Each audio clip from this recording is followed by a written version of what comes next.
now told that I was going to start, so then I start. It is indeed a great pleasure to welcome you all to this open session about a new initiative or plan for trying to find a solution to the Israeli-Palestinian conflict. I am Hilde Henriksen Måge, Norwegian, professor of history at the University of Oslo and research professor at the Peace Research Institute PREO in Oslo. And I have worked extensively on Norway's involvement in the Middle East. I've written 2 books assigned to me by the Norwegian Ministry of Foreign Affairs.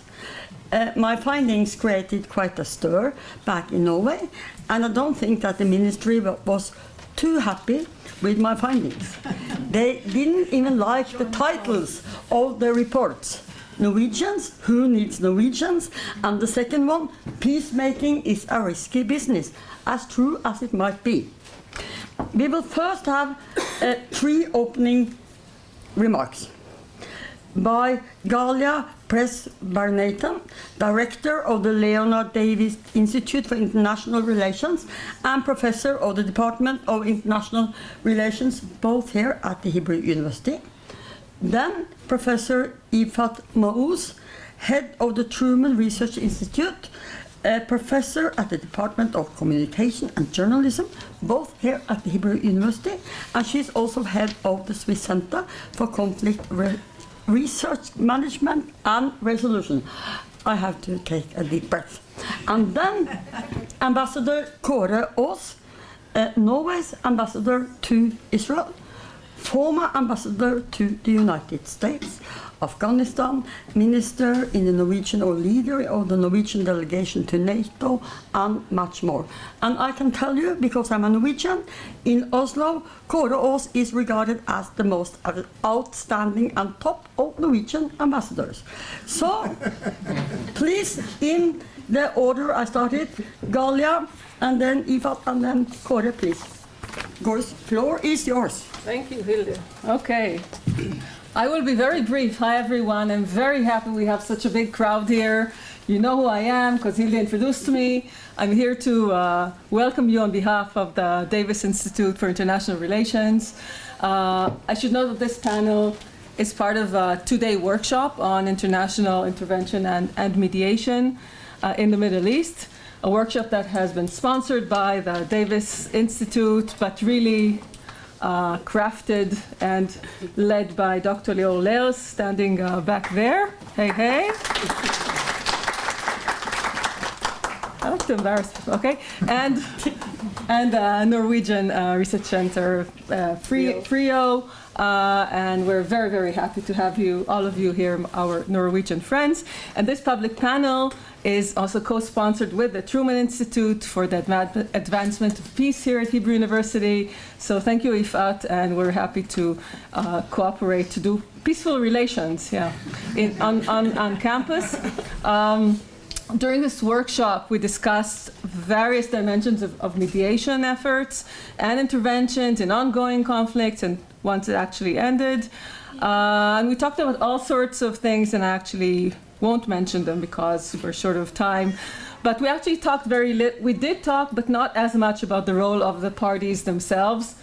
We're very much sort of put the emphasis on the third parties, which is fine because this is the goal of the workshop. But I think this event actually brings us back to ourselves, to what we need to think about ourselves as the parties in the conflict. And I think this session moves us from a more historical discussion than we had before, and a theoretical one, to a discussion which I think combines a vision of the future with a carefully crafted and very detailed plan on how this visionary plan will be practiced on the ground. And both of our distinguished guests, and thank you so much for coming today to talk to us, both of our speakers are very, very well experienced and seasoned former negotiators who have seen a thing or two in their public careers and who really embody this combination of vision and practice together.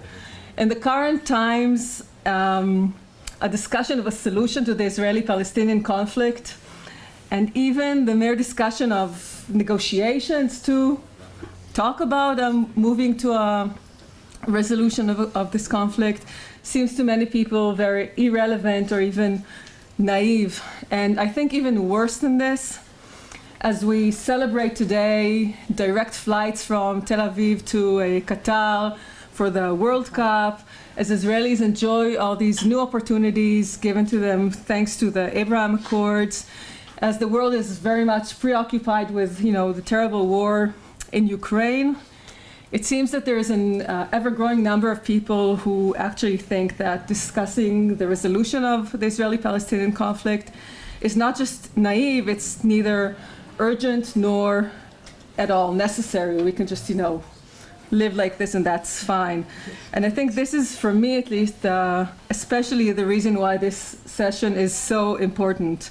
If you've already read the Confederation plan, which we sent at least our students also, if you will hear about this for the first time today, some elements of this might sound to you fantastic, some might sound inspiring, some you may find agreeable, some completely disagree with. It doesn't really matter. It really doesn't matter at this point, because the point is to get us, you and us, to think about what our separate and shared future here might be and how we can actually get there. And just ending with our workshop on mediation and intervention, this might also give some food for thought for future mediators on where and what they could actually try to promote. So thank you very much for coming, and we're very happy to host all of you here. Thank you. Thank you.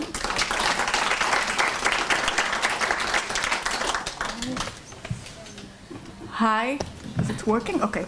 Hi, as the head of the Truman Institute, I welcome you to this important and timely event and discussion, which is especially crucial to have at the times we are at now, when hope for peace in this region is significantly diminished in light of several recent developments.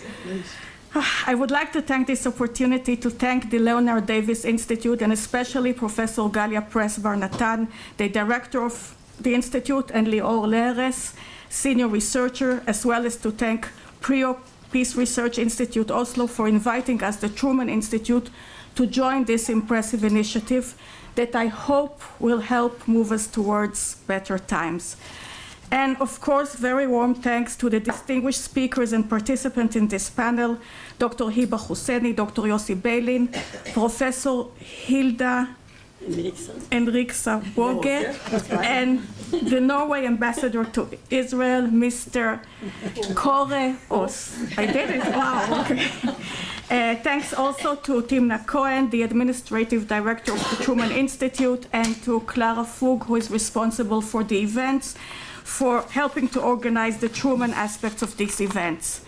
Last and not least, I would like to thank you, the audience, for joining us in person, which is not trivial in these times, including the Truman scholars and students, the Swiss Center students and scholars, the International Relations scholars and students, and the Davis, of course, scholars and students. Thank you for joining us in person. And I especially thank my father, Professor Moshe Maoz, Professor of Middle East History, who is here also as part of the Davis PRIO workshop, for sparking my interest in the Middle East conflict and its resolution, and for always, even in these difficult times, preserving the hope for better days that panels like this might help maybe bring. Okay.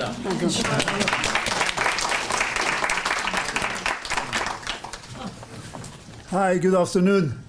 My name is Kåre Os, you heard that, and I'm the Norwegian ambassador to Israel.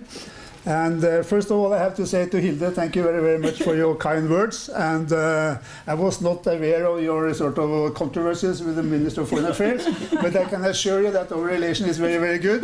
And partly because maybe we haven't seen each other for 30 years.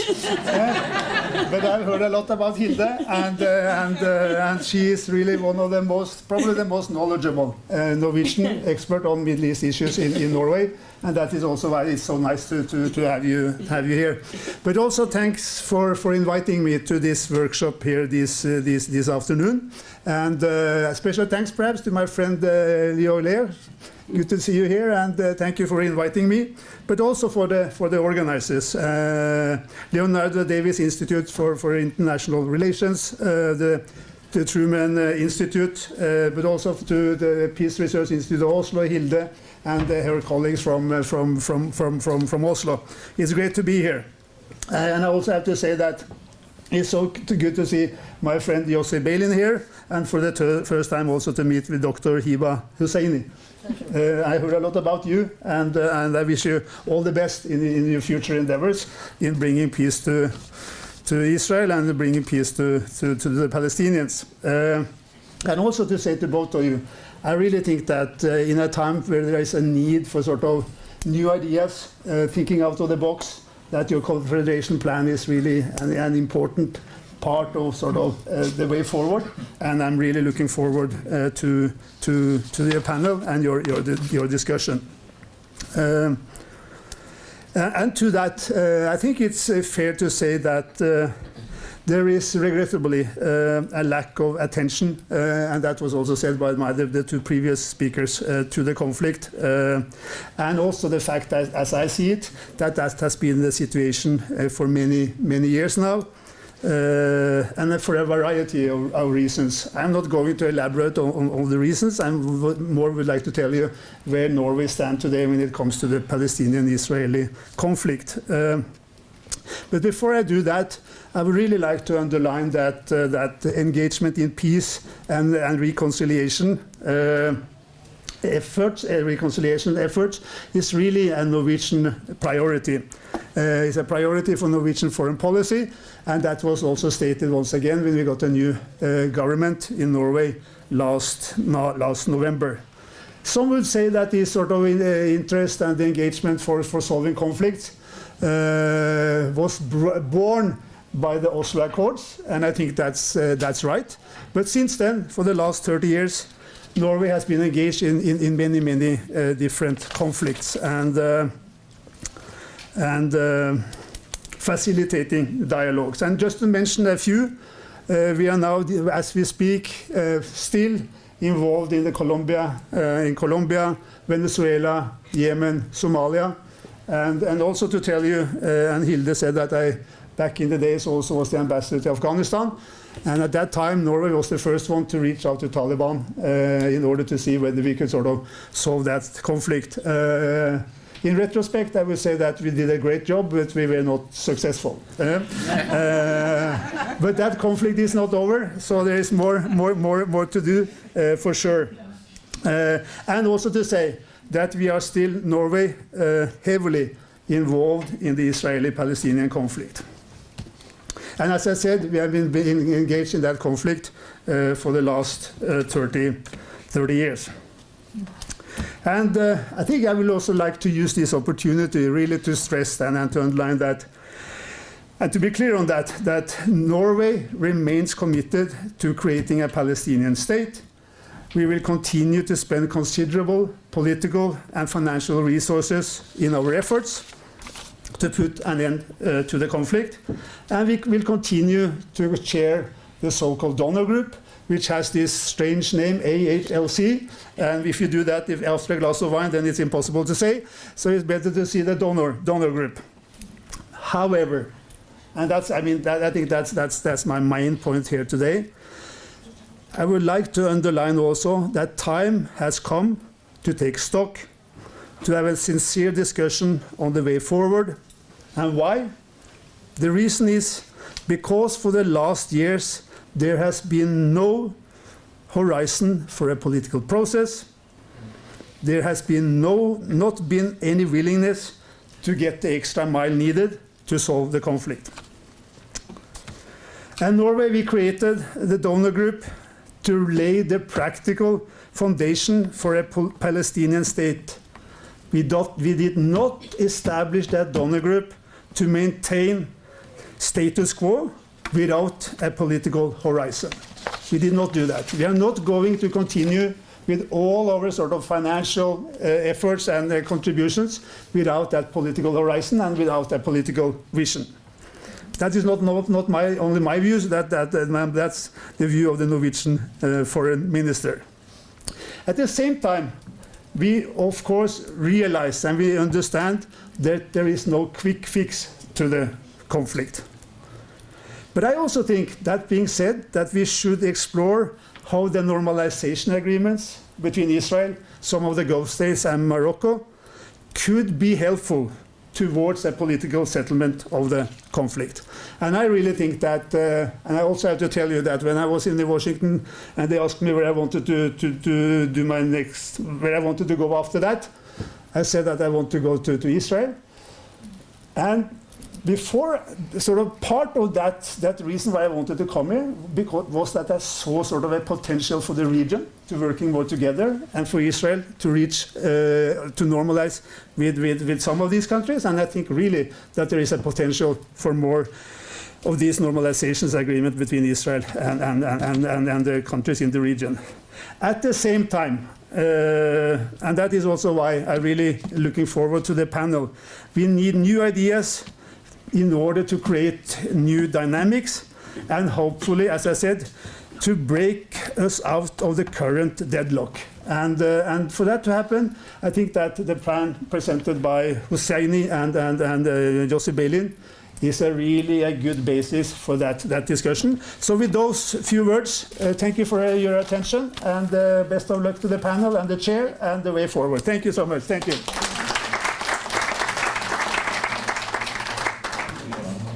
Thank you to all the three opening remarks.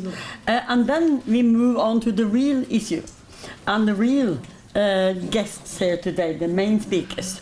That is, as we have heard, Dr. Hiba Husseini, managing partner of, I hope it's right, Husseini and Husseini, a West Bank-based law firm. She has served as a legal advisor to peace negotiations between Israel and the Palestinians since 1994. She holds a GED from Georgetown University and serves on the boards of various educational and non-profit organizations. That's one of the guests, and the other guest, also very well known, Dr. Yossi Beilin, former member of Knesset, Minister of Justice and Deputy Minister of Foreign Affairs. And he is a key architect of the Oslo Accords and the Geneva Initiative. He holds a PhD also from the University of Tel Aviv and is the author of numerous books on the peace process and Israeli politics. And I must add, I think I met Yossi Beilin for the first time in almost a kind of basement in Tel Aviv, where you ran your something economic foundation. Yes, where I interviewed him for the first time, and then I've done it several times, but I will never forget. Husseini and Beilin are the co-authors of this new plan for a Holy Land Confederation. And that's the reason why they are here today. And this confederation is proposed as a means of facilitating a two-state solution, providing a new framework for the negotiations of a permanent solution between the two sovereign states of Israel and Palestine, and not as a substitute for it. Indeed, the Holy Land Confederation would be formed only after the creation of a Palestinian state. And this is exciting indeed, and I am really looking forward to the two of you elaborating on this initiative. I will give you around 20 minutes each. I don't know whether you have agreed among yourselves who will start. We cannot agree on anything. Okay, so then I'm coming from Norway. I'm the kind of mediator, so I decide. So Hiba Husseini, you will start, and then we will have two presentations, and then we will open the floor for questions and comments afterwards. Please, the floor is yours. Thank you. Should we be standing up or? Yeah, we need the microphone. We need the mic? Okay.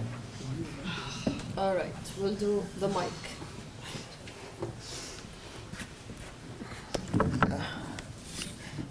in deference to my height, I have to do this. Do you need this? Not really, but I have it in my head. But it's okay. Good afternoon, everyone. On this warm autumn day, thank you, Lior, to start with. It's a pleasure to be here. Mr. Ambassador, Hilda, Truman Institute, Davis Institute, scholars and guests. I also acknowledge Galia Gola. So we go a long way in these efforts. Why did I, when Dr. Yossi Belan invited me to join him in this effort, I didn't really think twice. I did not hesitate. I have been committed for a long time to the peace process, to ending the occupation, to creating a Palestinian state. As a Palestinian, I know we deserve to have a state. We deserve and have earned the right, like every other nation, to have a sovereign state. Managing the conflict, from my perspective, someone who goes from Jerusalem to Ramallah every day, someone who back then in 1994 moved from Washington, D.C. to Gaza in overnight, literally, lived in Gaza for 2 years. I see that we have been moving in the right direction, although the statehood has eluded us, but we have been moving in the right direction. So for those who always say that the Oslo process and the Oslo agreements are dead, maybe they have not achieved their end result in a timely manner, but I think they really have opened the door. I remember the days when I was a very young student in the US and nobody knew who a Palestinian was. So that was 79, 80, when I was still pursuing my BA in the south of the US in Tennessee. And they didn't even know what a Palestinian. They always said Pakistan. And I said, no, Palestine. So they know Pakistan, but they didn't know Palestine. So from that day onward, and I did study as an undergraduate political science, obviously. So that was very close to my heart. And I have been involved ever since in various forms, although I practiced law and I'm a business lawyer. So, but I still, business, politics, all go together. I think we need the business, the investments, the capital, and we need the political process to go hand in hand. I've just back from Abu Dhabi, and I did take a direct flight from Tel Aviv to Abu Dhabi.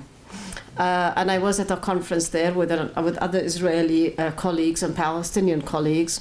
And the title of our session was The Question of Palestine. Interestingly, it was not the Israeli-Palestinian conflict. It was the question of Palestine, which takes me back to the 1970s and so forth, because that's what it was called then, the question of Palestine. The room was full for our panel, and the engagement was very, very effective in terms of the questions from the audience. So the issue is very relevant. And as I said, for Yossi and I, managing the conflict does not work and will not give us the end result that we really want for the two people, for the people of Israel, for the people of Palestine, and for the region and the stability in the region, and of course the international community that has been involved, like your good selves, like Norway, for a long time. At every occasion where I either lecture or participate, the question of Palestine is very much an interesting, of interest. So I continue the work on this confederation with Dr. Belan, and let me start with this, after this introduction, by giving you some of the highlights of the confederation from our perspective. Let's get some water.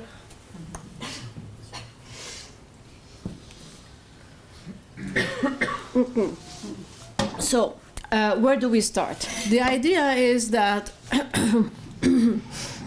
as Hilda suggested, we start from the vantage point of, number one, the two sides, Israel and Palestine, will negotiate a peace agreement. And we have allocated, from our perspective, 1 year for the two sides to negotiate the agreement. We negotiate this agreement, then the state of Palestine is recognized as a sovereign state. And once it is recognized as a sovereign state, it enters into the confederation with the state of Israel. So step number one is negotiating the peace agreement. Step number two is recognition. Step number three is entry into the confederation. And step number four comes afterwards with the implementation of the confederation. We envisage, we have various chapters, of course, in the document. I assume that some of you looked at it, some of you read it. There are various, we deal with pretty much all the issues, from security to economics, natural resources, to legal, to every single issue that we deal. Yeah, exactly. Agriculture. I mean, all the issues that impact the relationship between the Israelis and the Palestinians, and of course the refugees, which we borrow from the Geneva Accords or the Geneva Initiative on that perspective. And there is an exit strategy as well from the Confederation. So we cover the spectrum of issues. One creative aspect of the Confederation is to have the exit if the parties do not want to maintain that relationship. We also envisage creating joint institutions to work together and to manage the relationship between the two sides. Now, in the implementation phase, we give ourselves around 30 months to implement. We also would have negotiated, as part of the peace agreement, would have negotiated the detailed implementation plan, and we give ourselves 30 months to implement. So there is an end game, there is a timeline, so it's not an open-ended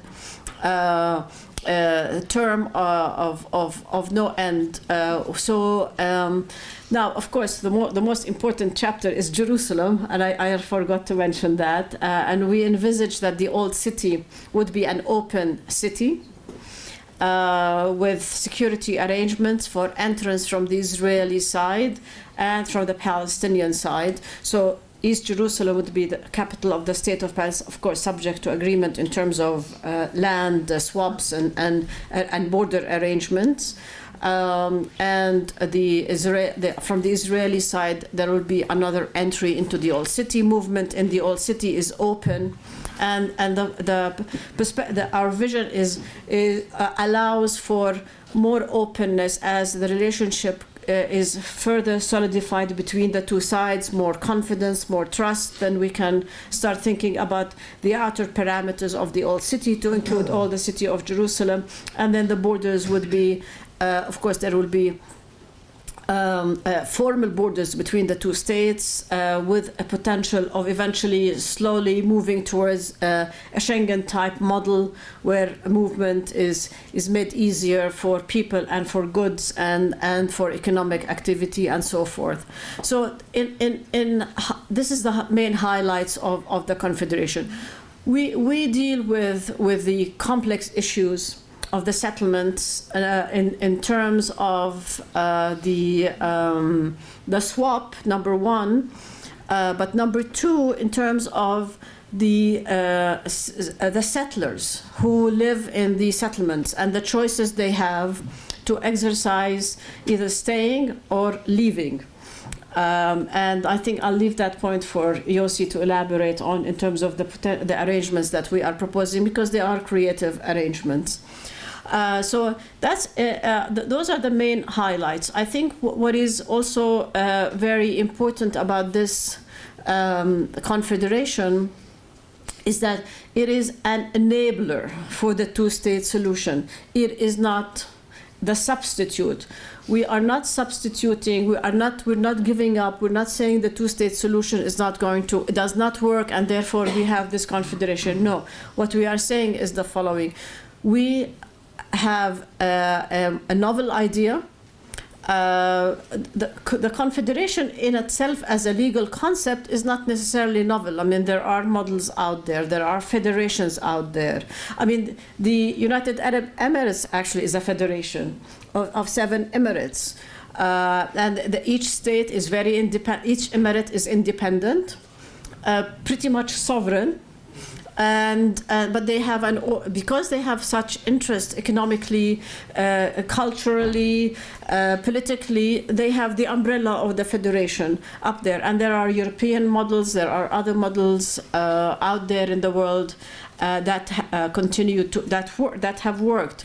So our idea is, because it's so difficult to separate the land and to separate the people and to separate the proximity is so close, and we are so narrowly connected to each other. And then of course you have the overriding religious affinity with the land, with Jerusalem, the holy places, the holy sites, Temple Mount, Haram al-Sharif. All of these create more and more opportunities for maintaining joint relationships as opposed to full separation. And I think this has been the crux of our problem in this conflict. The full separation means one side has to give up just about everything that it holds dear to ourselves. So the Israelis and the Jews cannot give up the holy the Temple Mount area, and we cannot give up the Haram al-Sharif area. So we would having a mechanism where you create synergies that would alleviate the emotional, religious, and historic attachment to parts of this land, because it's holy to everyone, would allow us to look at the conflict from a different prism, with a prism of securing both interests rather than choosing one over the other. So I think this is why our model is a novel one in that approach, and one that could lend itself to opening the door for a realistic discussion and a potential engagement at the high level. I think on this note I will end. Good. I say Thank you. and then we just move on. I think.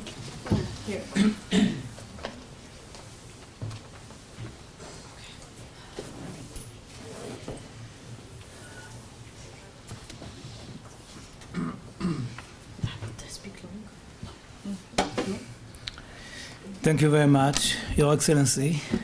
It's wonderful to see you here, dear guests and dear friends. I'm not sure whether had the results of the elections been different, we would have such a full room today. I believe that we need to encourage each other. And I also believe that the people who do not participate here and are in the outside are saying to themselves, it's really a very weird meeting of people who believe in the two-state solution, in the confederation, in cooperation, while the country is going elsewhere.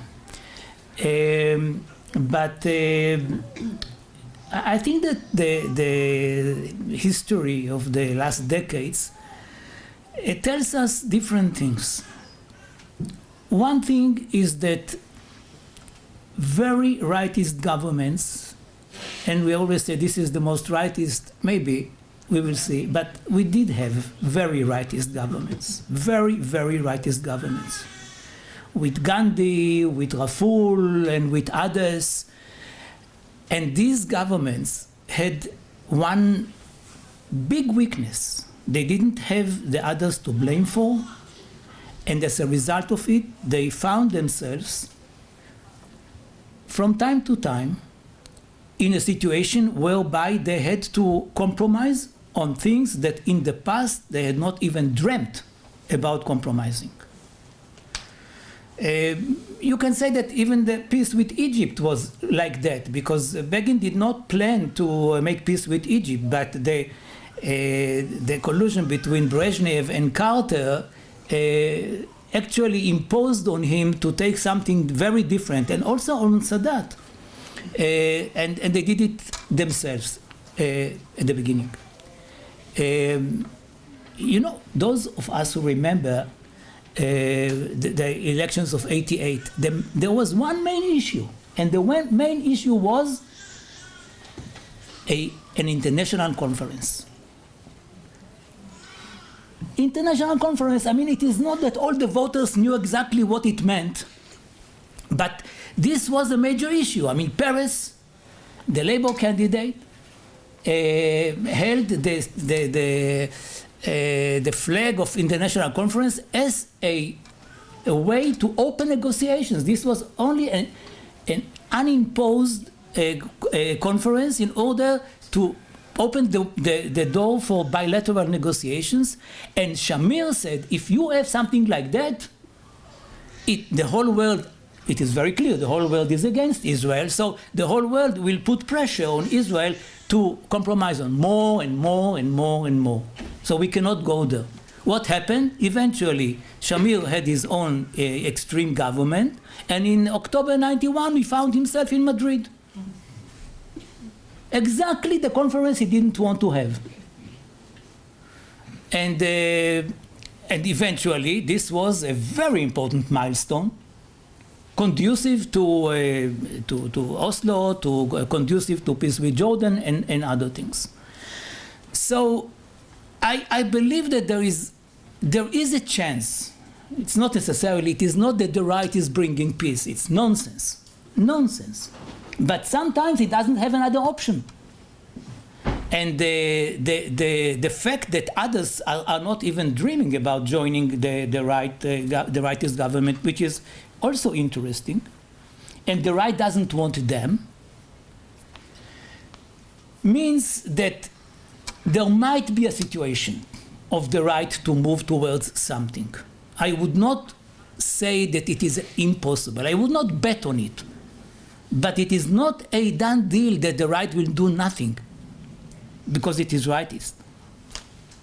Another point is that this is the rule of the obsessive people, to try to find a way for peace even when it seems gloomy. So that when there is an opportunity, even a small one, it is very important that our drawers will not be empty. That we will always be those who say, okay, where do I have the Confederation? Oh, take it. Take it. Maybe it is a good idea. You want to change it, you have something else, of course, nothing is the Bible or the Quran, no. But as an idea, it is there. Now, what is the reason for what we did?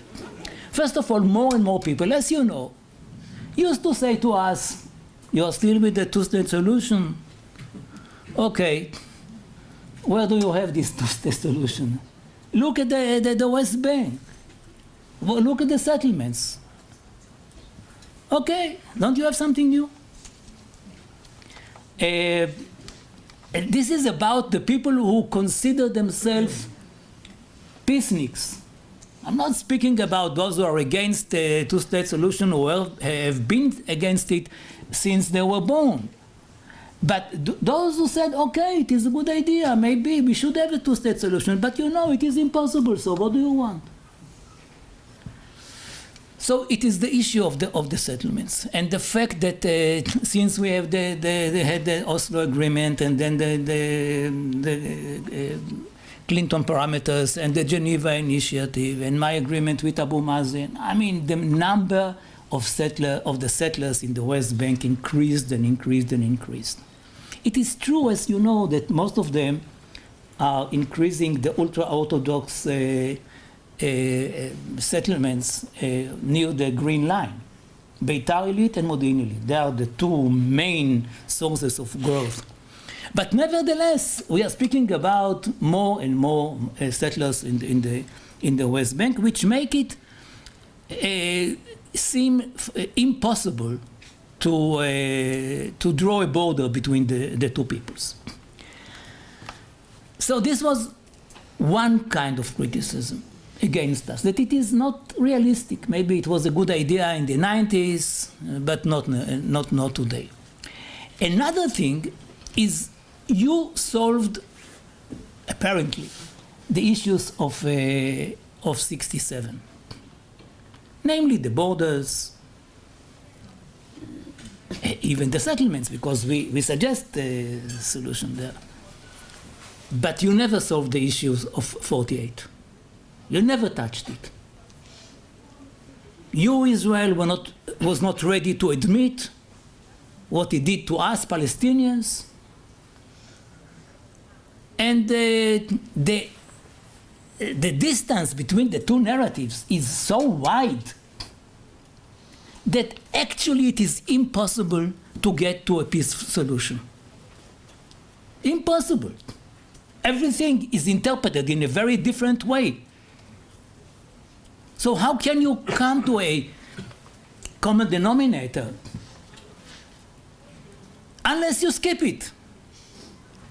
Which is it is a way. I mean, we skip many things in the life of married couples, for example, if you notice that, and things like that. You can skip problems and hope that somehow it will solve it.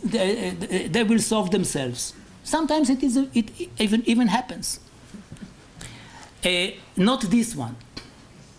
So the fact that we did not refer to the issue of 47, 48, which is mainly the issue of the Palestinian refugees, was very criticized, mainly by the Palestinian side, that we did not touch it. So we came to the conclusion that we should try the Confederation issue. We did not invent it in the history of the conflict and its solutions. It appears in every index. The Confederation has been there in different ways, but as a confederation. So we say to ourselves, if we sit together as people who want peace, because you know, when people who do not want peace sit together, nothing happens. They can find all the reasons in the world why, A, not to solve, and B, to blame the other side. And we are both quite good at that field. So if people who want peace sit together on these two main issues, the future of the settlements and the past, we may solve it. And it is not the only thing. I mean, we hated the idea of we are here and they are there, and the only solution is to have a high wall paid by the Mexicans, perhaps, and that we will not see each other and be happy. There is no reason to have it, and we know each other. We are involved with each other. There is no justification for such a thought. It is true that we believed, or I would exclude myself, I never believed in it, but I did not fight against it, I must admit. That it is, for marketing reasons, it is very good to say we are here and they are there because people don't like each other. So if they know that this solution of two states will let them be alone and without the burden of the other side, they will be very happy. Childish, idiotic, and also dangerous. Because in a way, we, the peace camp, contributed to the hatred. the unintended consequences. We didn't want to, but we did. So this is one thing. Another thing is, objectively, we are speaking about such a tiny little area, which is a joke for so many visitors. This is what you're arguing about? 6,200 square kilometers? This is the issue? So to divide it is very artificial. The green line is artificial. It's not a natural line. And any other line that we draw is artificial, will be artificial. So if we say, okay, two-state solution, a border, but eventually the border will be more on the maps than in reality. Not tomorrow, but perhaps in the near future even. There will be a permeable border, and according to our suggestion, if you see that, every 4 years the two governments have to sit together and to debate the issue of liberalizing the border regime and other things between them. And the model was the EU. The EU, which is a success story in our eyes, speaking on behalf of Hiba too. Despite the criticism and the Brexit and whatever, it is a miracle, at least for my generation. Hiba is a younger one. But for me, to see Germany and France cooperating for more than 70 years on so many issues is unbelievable. Like every visit that I pay to Cairo. Every time I go to Cairo, it's unbelievable. It's a miracle for me. That's it. For me, maybe for my children it is different, but for me it is a miracle. And it never ends. So the miracle of the EU preserves the sovereignty of each country. There are always some dissatisfaction or whatever, but generally speaking, it keeps the sovereignty and allows them to work together on many issues and to benefit from the togetherness. So this is, generally speaking, our model. You cannot copy it by one, but it is, generally speaking, this is the model. And then about the narrative, it was, I can tell you, easier than expected. Because, I mean, if you are an honest people and you admit the facts, you cannot say that there was nothing like whatever, Deir Yassin. You cannot say that it was not there, or other things in our joint history. So sometimes we still debate about the implications, the ramifications, but not about the things themselves. I mean, all the efforts which were done so far, including the book, which is very important, Side by Side, showed the difference, even on one page, like in Side by Side, the different points of the story. But you know what is happening? When intellectuals are commissioned with the mission of writing the parallel histories, they excel. And they want to show that it is really different. And this is the result of Side by Side. You see that the gap in Side by Side is huge. Now, our role was the other way around, to show that it is possible to see things in the same way, with all the differences about the role of Zionism, the justification for Zionism, and you name it. But once you agree about the facts, you can agree about the narratives. And I beg you, even if you are not reading the whole 100 pages, please read the narrative. It was never done before. Never. We are not in a competition. The market is still open for ideas like that. Maybe we were wrong. I mean, I don't know. But I think that these are the two main pillars. The issue of allowing the settlers to remain in the settlements if they wish so. I mean, to the east of the new border. If they don't want to stay there, they will be compensated. If they want, they may stay as Israeli citizens and Palestinian permanent residents. And the same number of Palestinian citizens will be allowed to live in Israel in the same status of permanent residents. This is the idea here. There are many legal questions. We dealt with them. We should deal more. But this is the one idea, and it has nothing to do with the refugees. This is not a solution for the refugees. There is another chapter which refers to the refugees who will become, those who will welcomed in Israel will become full citizens. Here we speak only about the arrangement between the settlers and the Palestinian citizens. So what we have now is the following thing, and by that I will end my intervention.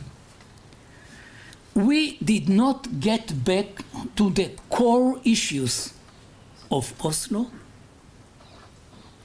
because we were happy with the Geneva Initiative, even though we know that it was done 20 years ago, and if the parties want to have an agreement, it will have to change. They will have to change many things. The maps or whatever. We kept the same maps of Jerusalem, of the two states, the same solutions for the refugees and water and you name it.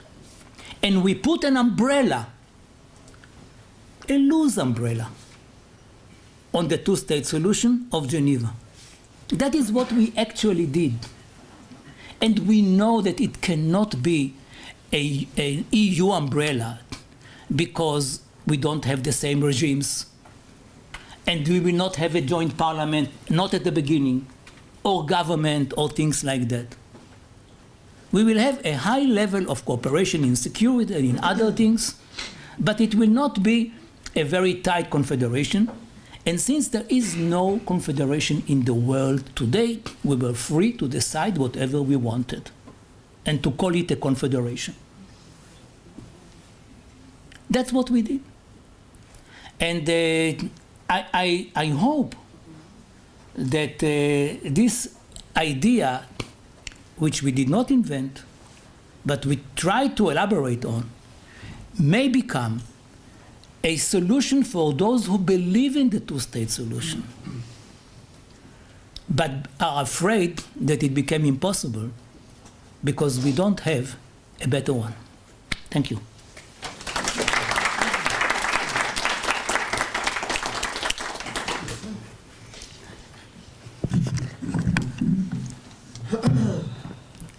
Thank you so much to both of you. I think that I could see the whole audience was sitting just extremely concentrated and quiet. Now we will open the floor for questions. And I think that we will do it in the following way.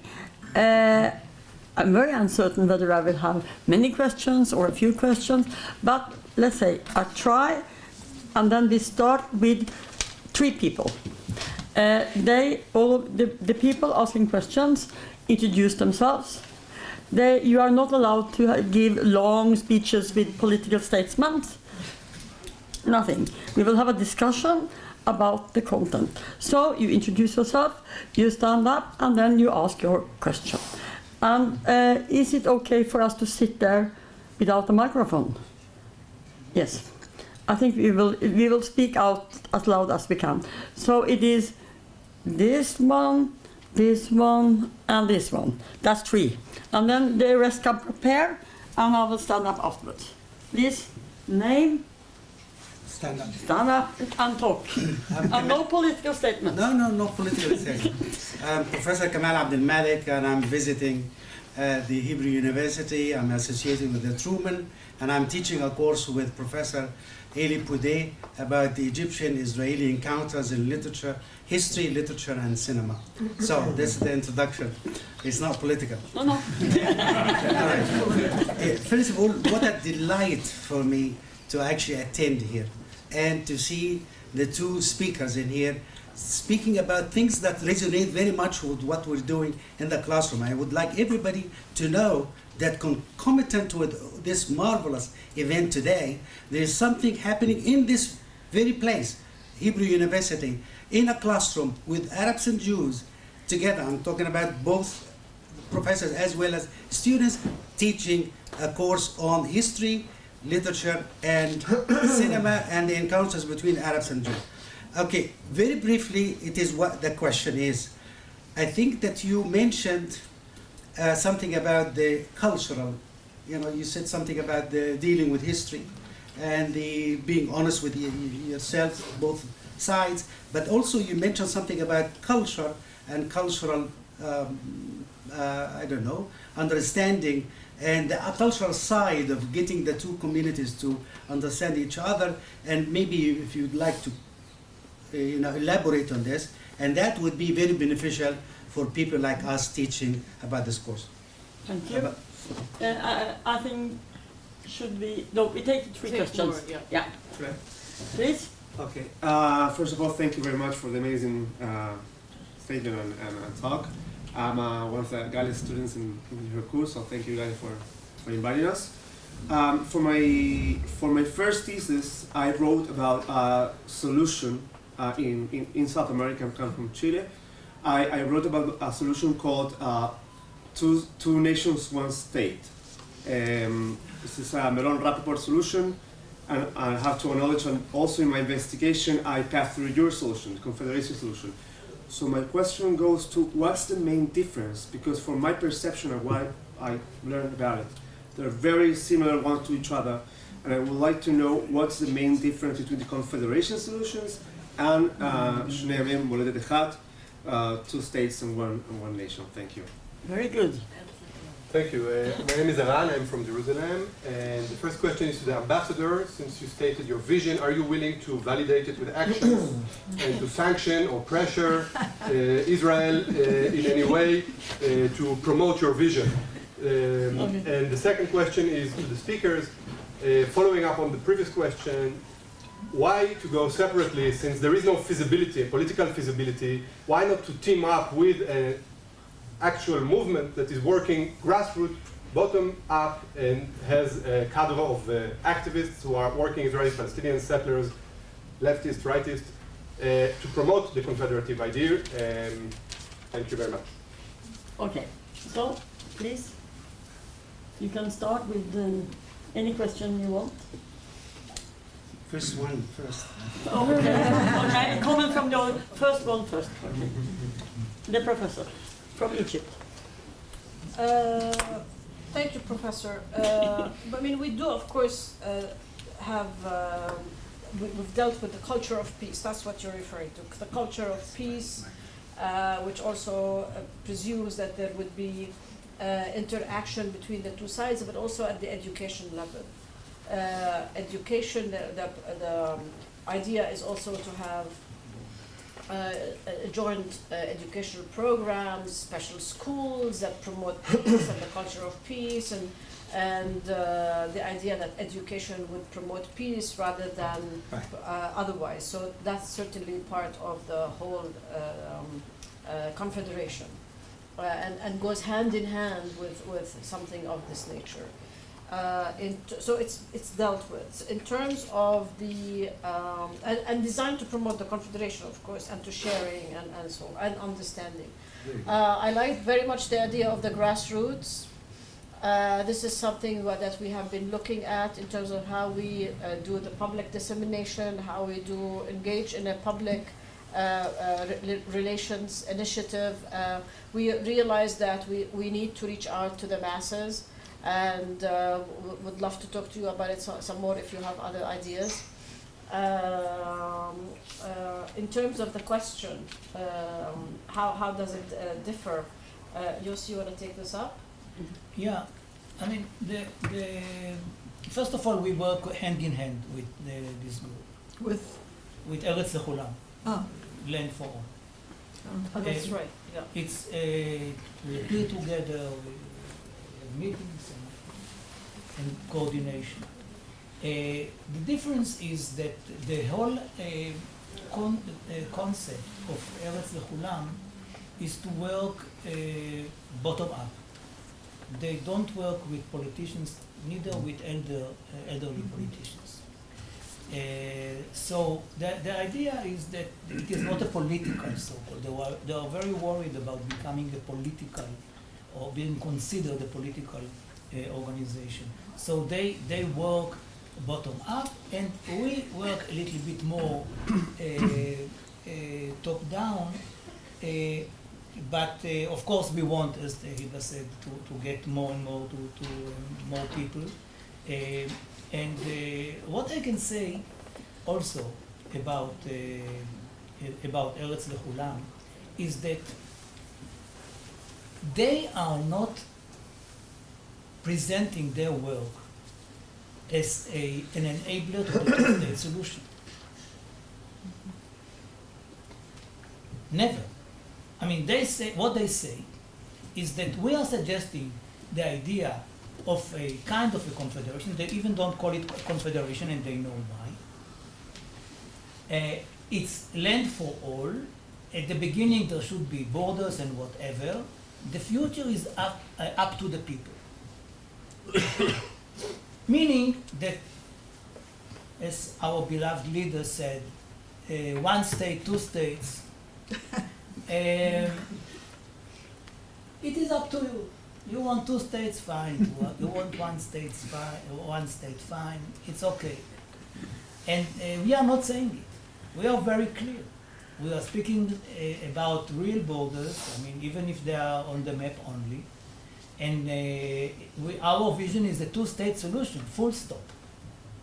So here, if you ask about the differences between the two movements, I would say the differences are not only that we are much more detailed in our book, and they were very careful not to get into details. They have a concept, and they want to market this concept. This concept is not far from ours, and this is why we coordinate, but we are not the same. And that's what prevents us from working as one organization. But it doesn't mean that we are not cooperating the other way around.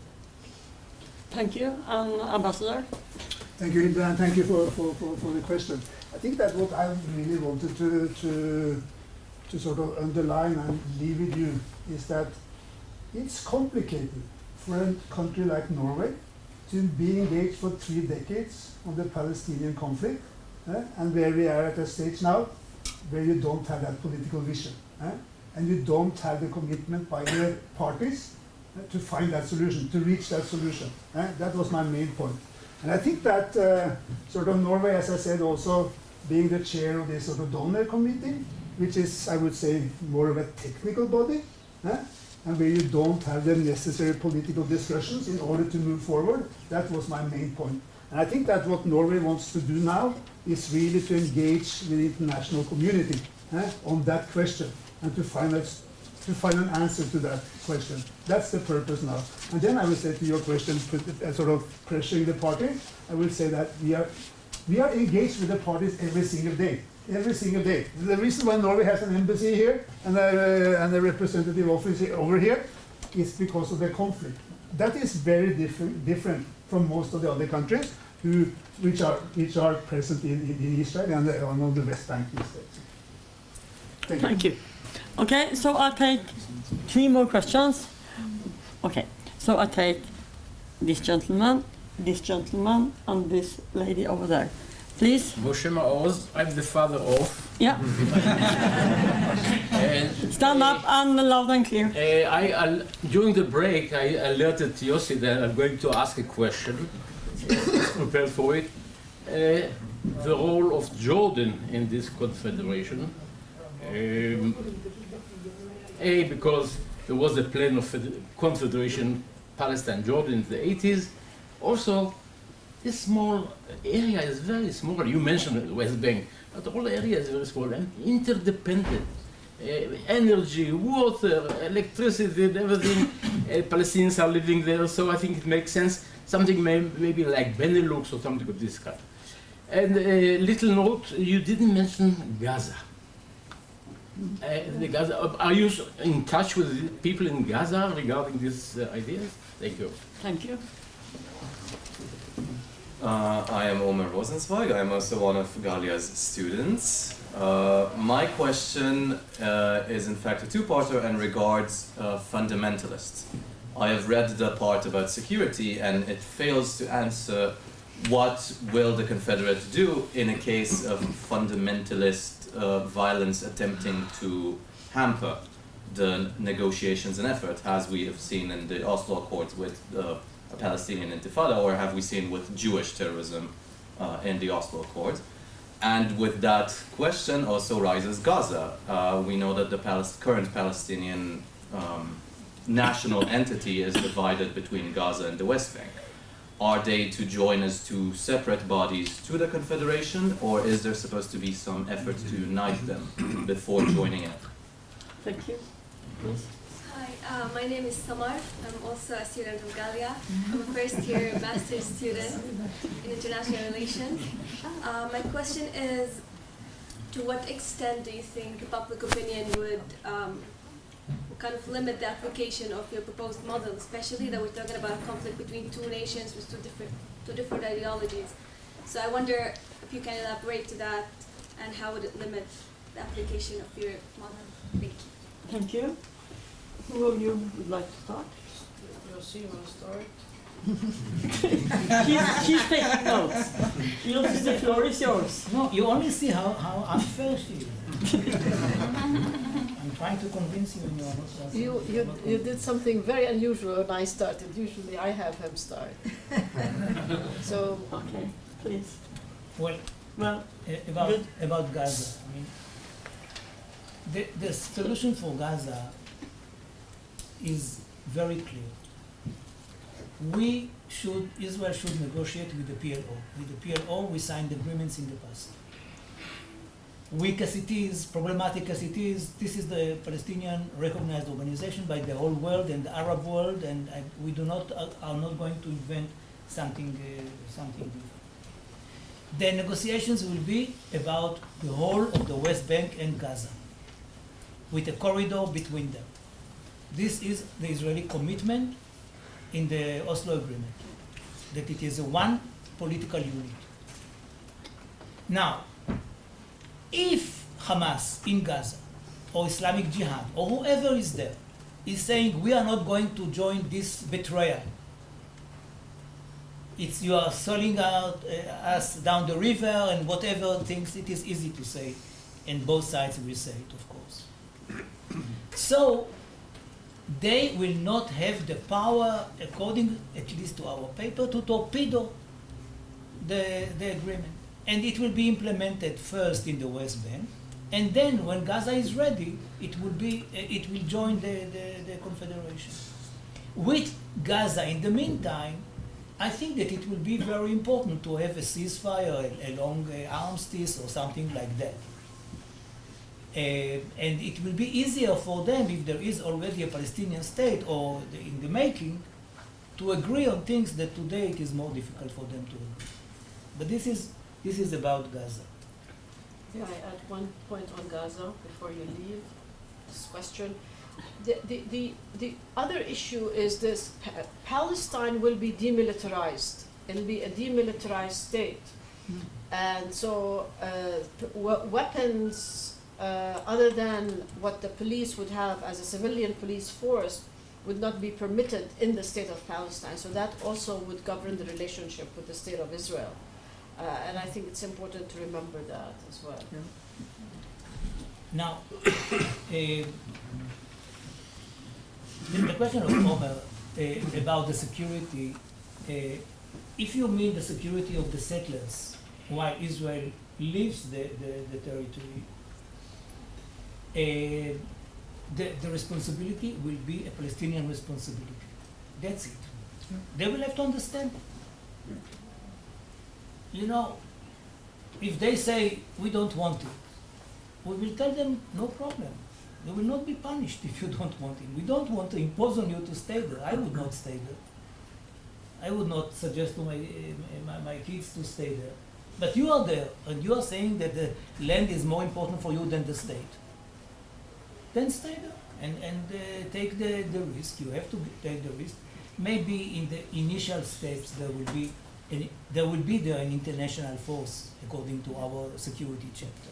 So maybe the international force will intervene if, God forbid, something bad happens.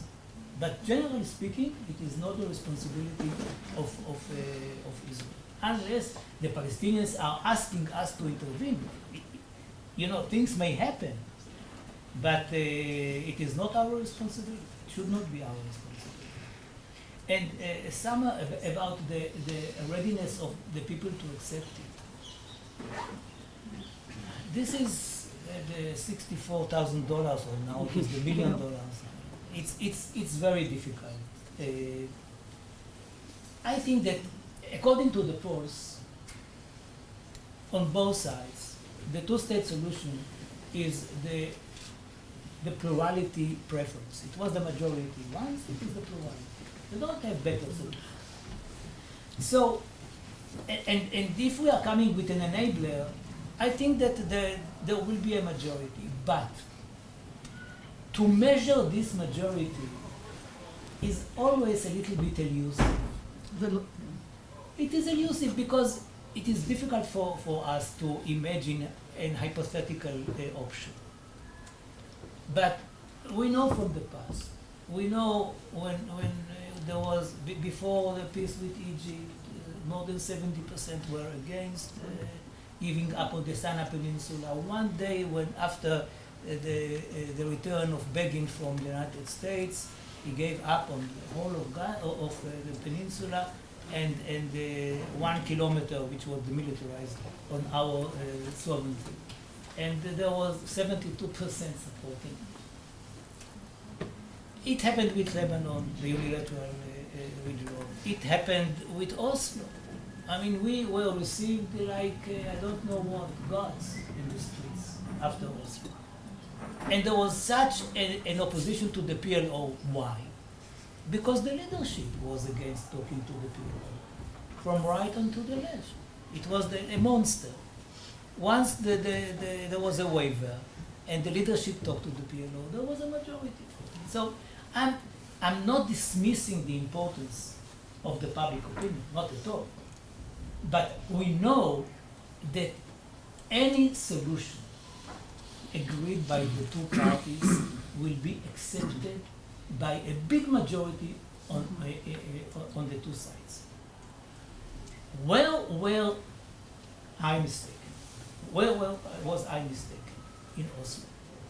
I believe that the majority is enough. And here it was a big mistake, because the majority is not enough. There are always some people in dark caves who are planning to thwart any effort that people like ourselves will do. The only lesson that we can learn is look back. The enemy is not always the Palestinian murderer of an Israeli prime minister, but somebody who lives in Herzliya.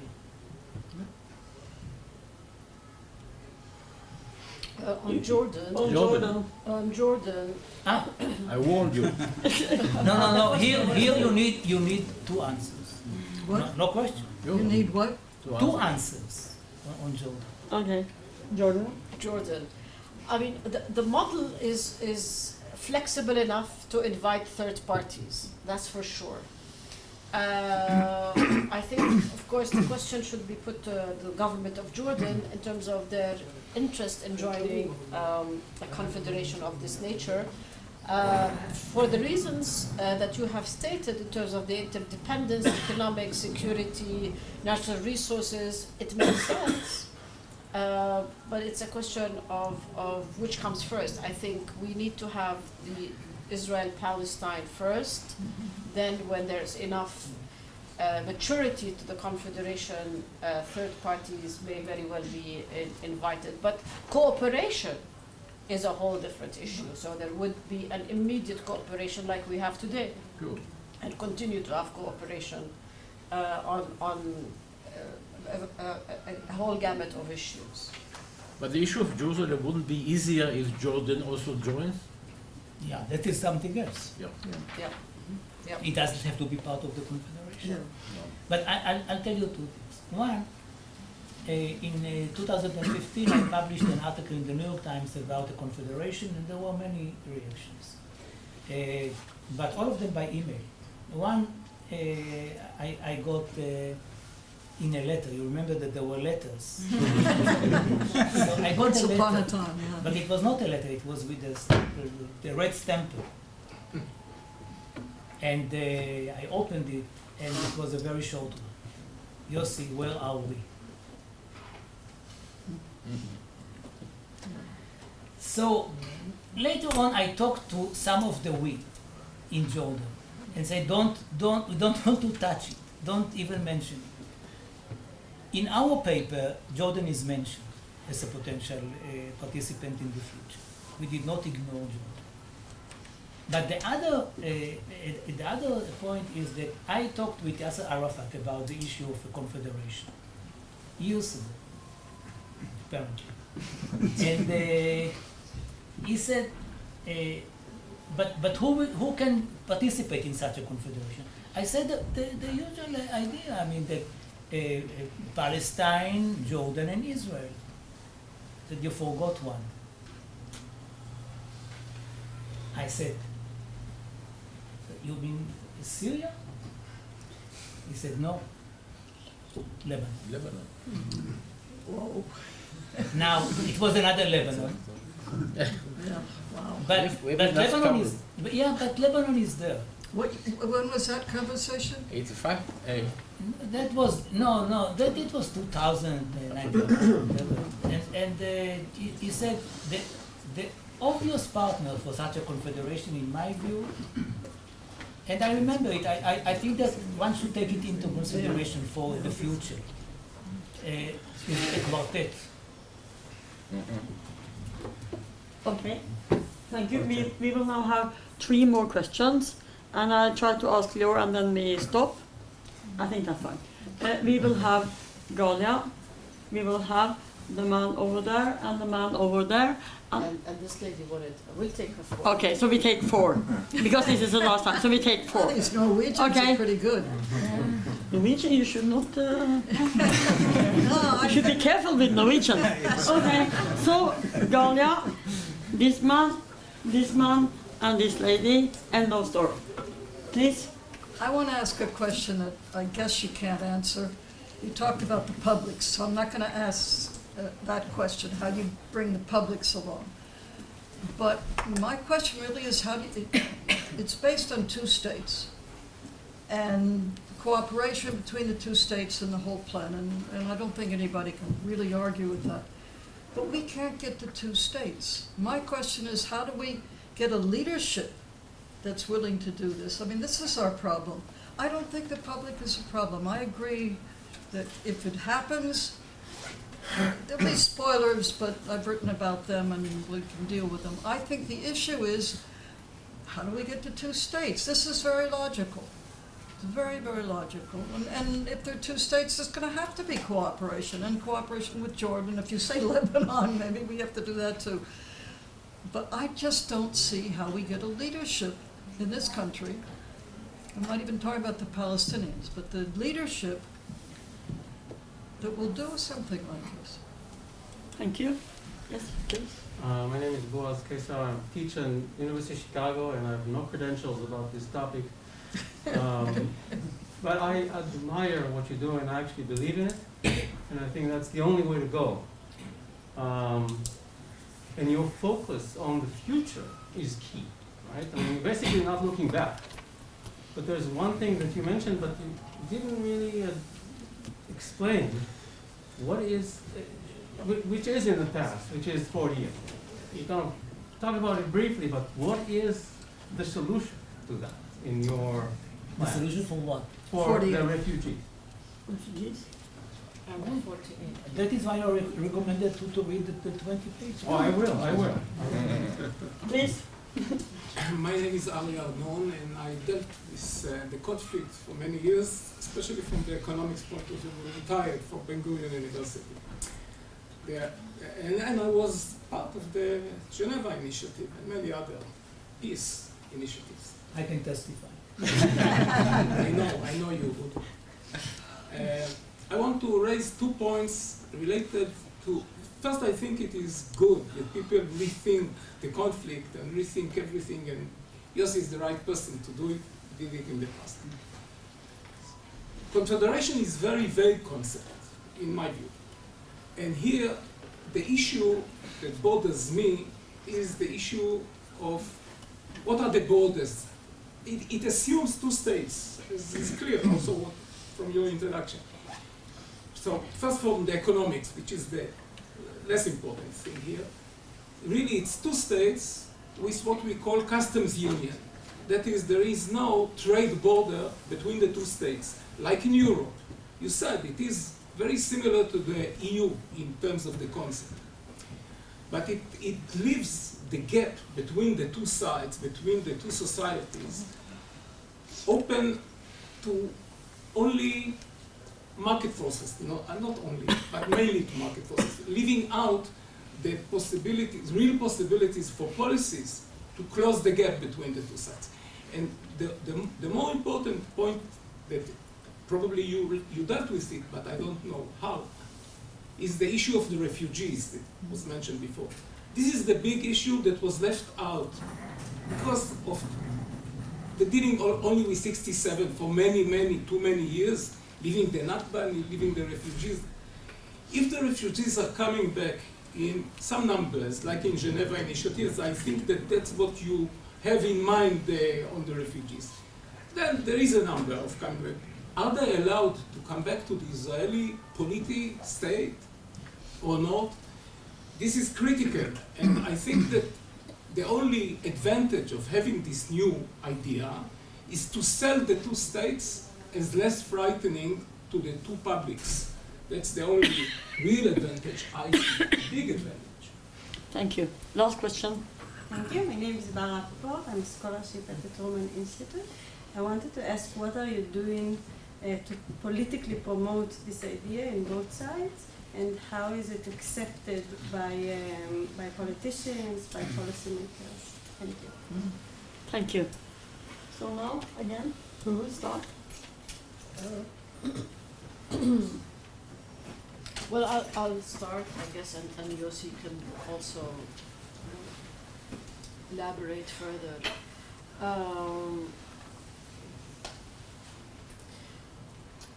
Galia, I don't know how to answer the question. Maybe Yossi has insights. I think the idea of the Confederation was not designed for the leadership in place today. I think it is a future perspective on the relationship and to achieving the 2-state solution. So it was not designed for the Ramallah current leadership nor the Israeli, coalitions of today or even of yesterday.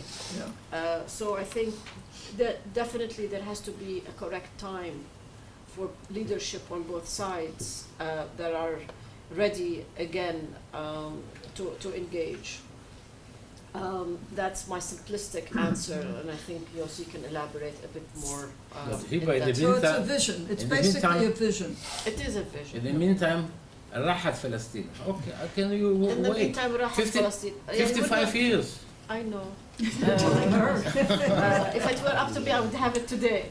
But I the current situation, it does not lend itself to. But what we wanted to do is demonstrate the 2-state solution is still feasible, possible. We cannot continue to manage the conflict that we are doing today because راحت فلسطين. And also, the current situation is not good for either side. I mean, true, Israel is able to engage in the Abraham Accords, to have normalization, to continue developing its relationship with other states and so forth and so on. The economy is booming, notwithstanding the conditions around the world and the global problems. So Israel is in a very, very different position politically, strategically, and economically, for that matter. And the gaps are tremendous. But and this is why we wanted to demonstrate that it is the two-state solution is not a forgotten or impossible possibility to achieve. So that's one. Two, 48 is very much the refugee treatment is what we have in the Geneva Initiative. Refugees would be returning to the state of Palestine with a limited number agreed to on a humanitarian basis. Israel would take a certain limited number on the premise of family reunification or other criteria to be agreed to. But they will be returning to the state of Palestine. Now, on the issue of political promotion. What have we done with? We presented this when we've done a number of engagements at, as Yossi said, top down really in the U.S. with the State Department. That's where we really started. We launched it there. And the White House. We met with the seniors in the administration from the White House with Barbara Leaf, at the State Department with Wendy Sherman, and then when Lincoln, Secretary of State, visited here. We had meetings and with the senior assistants. So they are interested. They were eager. The UN. And then, of course, we went to the UN. We met with Guterres, Secretary General Guterres, who received us with his team and was very supportive. And I can even go through my notes and quote you what he said in a minute, because it's very important for you actually to hear how he reacted. And then we did a host of meetings here with ambassadors, the foreign ambassadors to Israel, and representatives to the Palestinian Authority, at many levels. We discussed it. We also had continued to have engagement with think tanks in the U.S. And universities, presentations like this one. Many of them were via Zoom, but we're starting to do more and more in person. We have a program coming up in Brussels and in Berlin in February, and so we continue to meet with political leadership and think tanks and representatives. Are you calling for pressure from outside to support this? No. We are not there. We are not in this field. We never call for pressure. Because the issue is really getting a government. I mean, so maybe you can present it to Smotrich and Ben Gvir now that they are the ministers of security. I'll tell you something about pressure. For me, the most important pressure is point of talking. I mean, of what? Of talk. I mean, it is important for us that if Guterres is coming to Israel, he meets the leadership, he says, some crazy people from Palestine and Israel came to me with an idea of a confederation. What do you think about it? And the Prime Minister would say, I've never read about it, but whatever. So we'll tell you, this is the link, you may perhaps read it. These points are not in vain. I mean, they are very, very important. And I can tell you, as somebody who was privileged enough that others would prepare the points for him, that you must learn them. You must prepare yourself for the questions of the visitor, and it is not a joke. And then you have to find the proper answer, and you may say, you know what, I don't have a good answer for this point. Maybe he will not raise it enough at all. And so in my view, this is more important than threats and whatever. And I am personally in the last to offer pressure on myself. Now, on the point of promoting the idea, we were very privileged by Sharon when he was prime minister. He was our promoter for the Geneva Initiative. Did his best, really.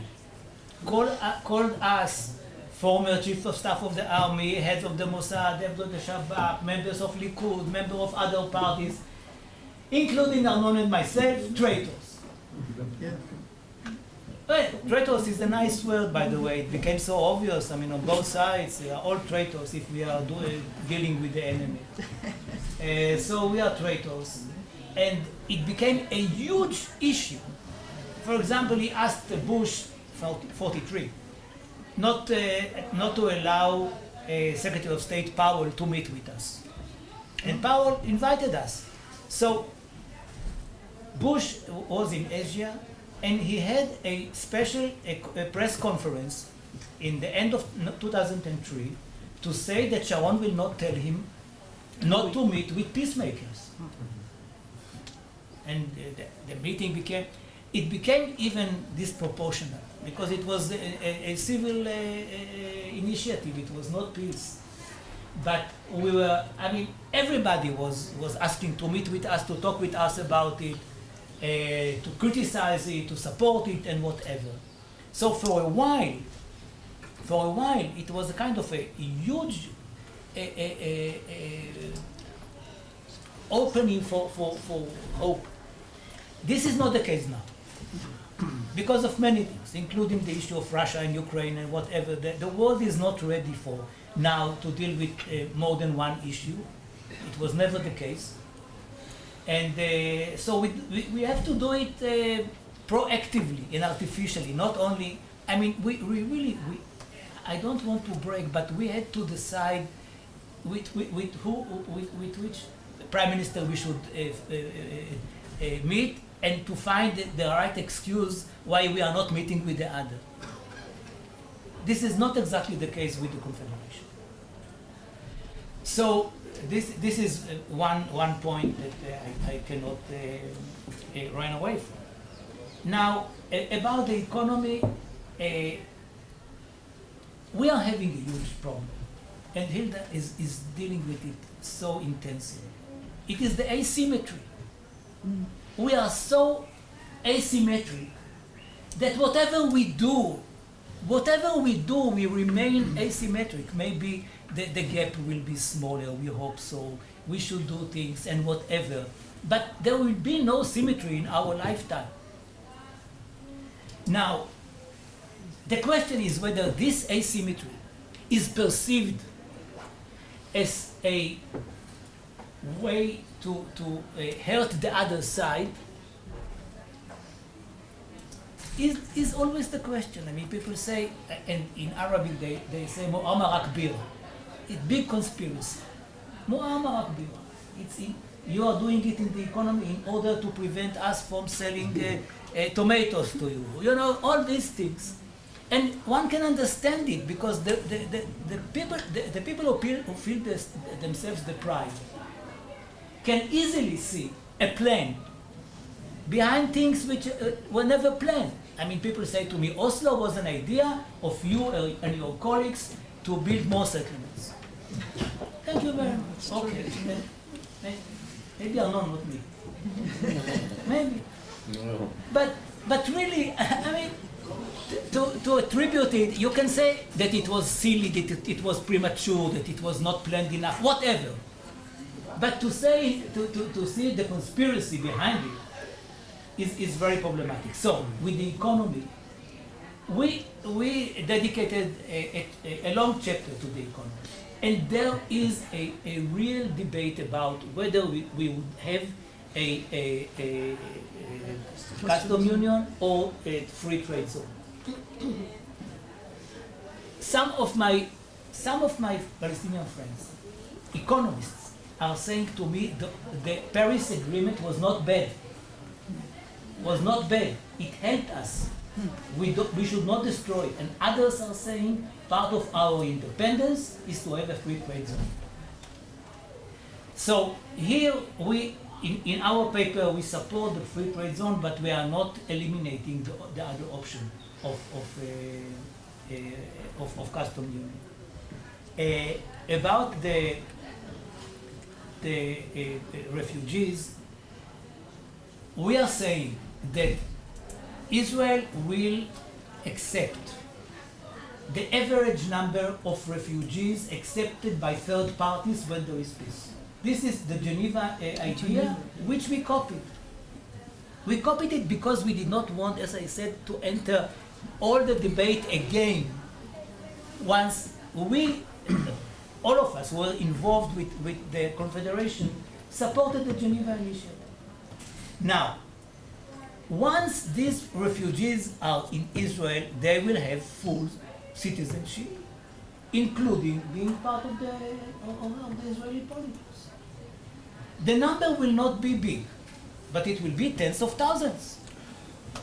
And Palestinians, and you know, in the Trump plan, the refugees are limited even in the Palestinian state, if you remember. And the one which determines what would be the number absorbed in the Palestinian state is Israel. Not more and not less. We are doing to the Palestinians exactly what they wanted to do to us. Always to limit the number of the others. This will not happen. This cannot happen. First and foremost, because the Palestinians will never accept it. Now, the last point is the point that Galia raised about leadership. It's an unbelievable issue, leadership. Sometimes people like Truman, who was not considered a leader ever, maybe it will happen also to Kamala Harris. You know, you're not expecting, and these people, once they are in the job, are doing very big things. Sometimes it is the other way around. People who were very famous and very charismatic become the leaders, and you know. And sometimes they are the goals. So you don't know in advance. There is only one thing that I can say on the Palestinian side. Because the Palestinians are usually saying, we have a partner, whoever is elected in Israel is our partner. We don't have a partner. Right? We don't have a partner. You know, maybe this partner lives today in Israel. Is very much supported by Hamas and Fatah together. Seen as a hero, and it so happened that he is the most popular candidate for leadership in all, I didn't say anything, in all the Palestinian public opinion. We can say that there is no leader. We are the last who can say that there is no partner. There is a Palestinian leader, a Palestinian partner, and I believe that when time comes and there is election, for sure he wins them. There's no question about it. I'm not sure whether others will run against him at all. But even if they run, nobody else is approaching his popularity. And then there is a world.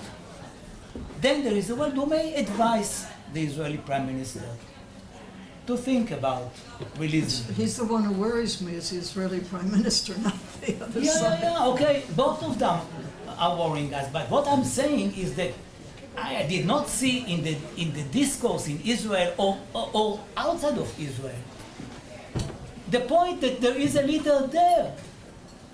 I mean, there is no question that he is the Palestinian leader, that he is the next Palestinian leader.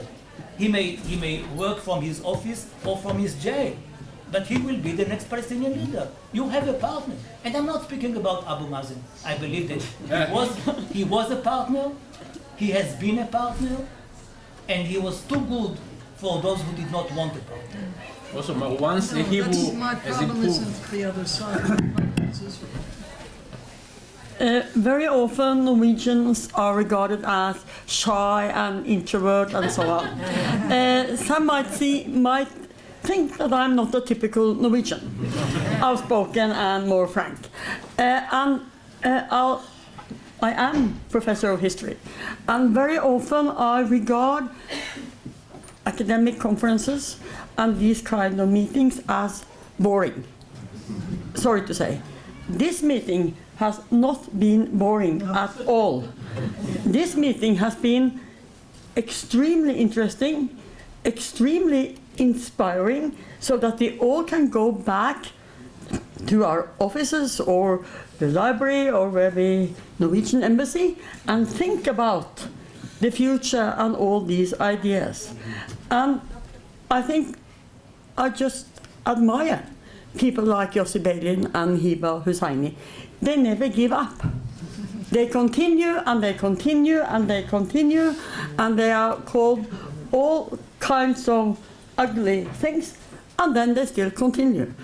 I would have liked to give them a big hug, but thank you to all of you. Is that it? We're done? We are done.